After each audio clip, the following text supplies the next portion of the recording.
Today, we are living in a time where we feel the need to gain people's approval.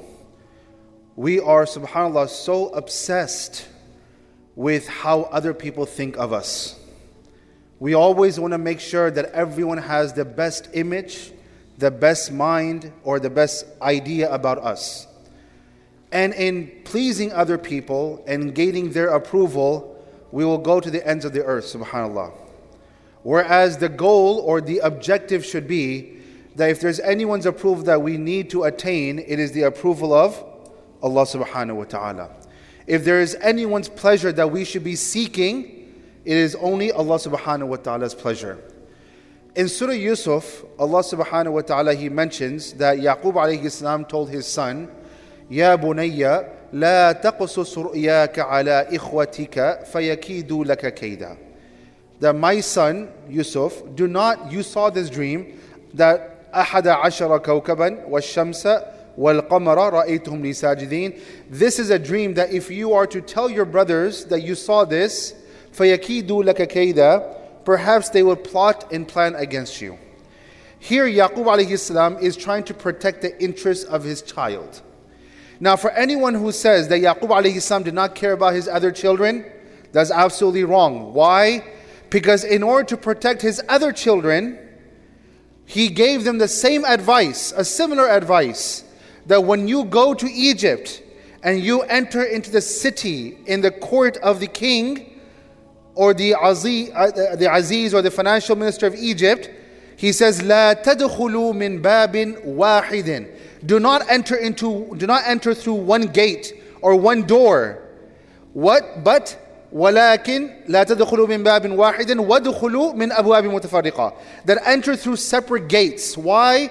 Because if anyone sees that there are 9 young men or 10 young men, all mashallah fit, healthy, they're young, they're good looking, mashallah, they're walking through the city gates, then perhaps someone may look at them and see them and be envious of them.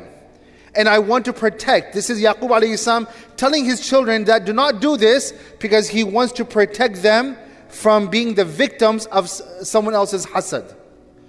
Brothers and sisters, in light of what I said earlier, that we are so obsessed with people's approval, we learn from these 2 ayat of Surah Yusuf that it is absolutely important for all of us to understand that evil eye is a reality. Rasulullah sallallahu alaihi wasallam said that evil eye is a reality.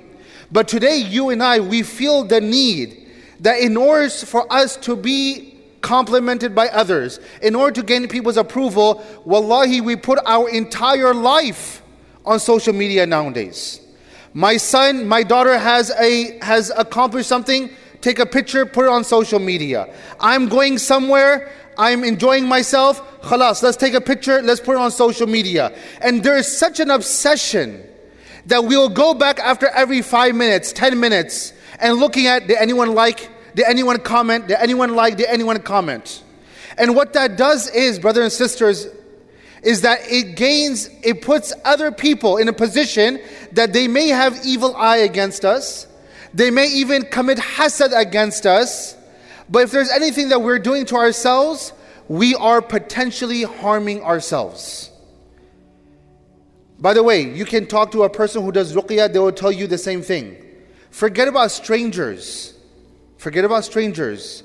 Even in many cases, unintentionally, let me make this very clear, unintentionally, there are times when even parents, when they see the accomplishments of their own kids, even sometimes parents can have an evil eye against their own children. Did you know that? Even parents can commit evil eye against, they see something that they have done and they marvel about it, not realizing that they have actually just committed evil eye against their own children.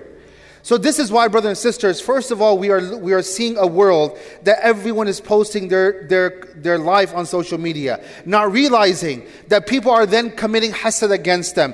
Then people are committing evil eye against them, and it is impacting their lives, and they don't even realize that perhaps there's something going on in my life as a result of me putting up my life on social media. I had a brother who called me one time. He said, I'm going through this, and this in my life. And sometimes I may go on social media too. And I see that same person who called me, they put their entire life on social media. The first thing I told them was, stop posting your entire life on social media.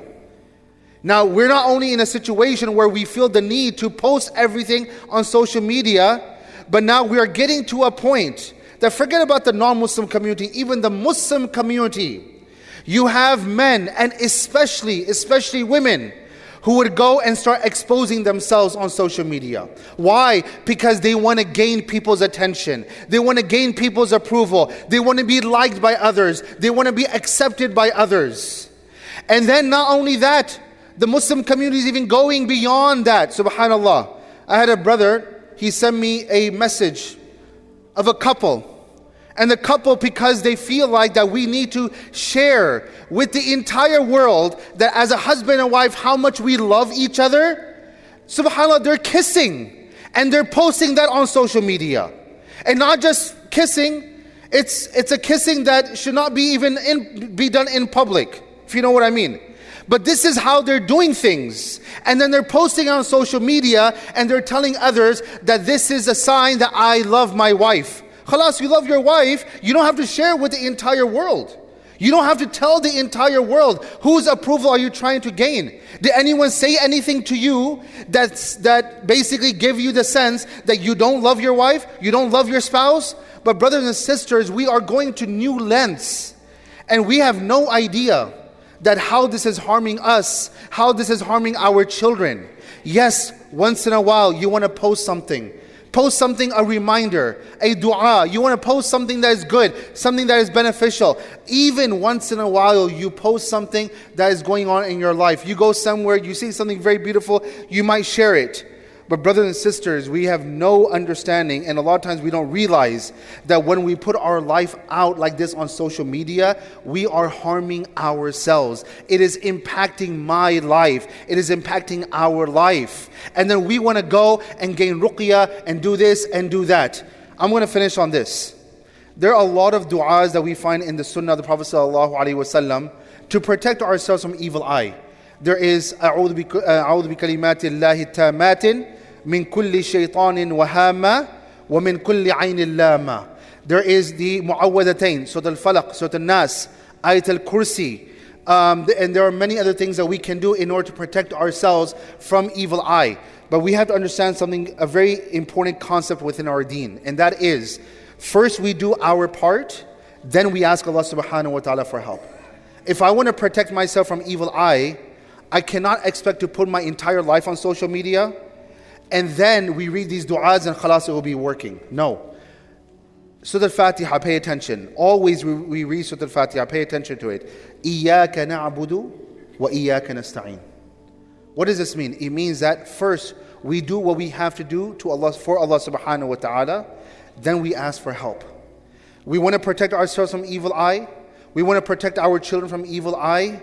The first thing we do is we stop doing things that can potentially harm us. That is us doing our part.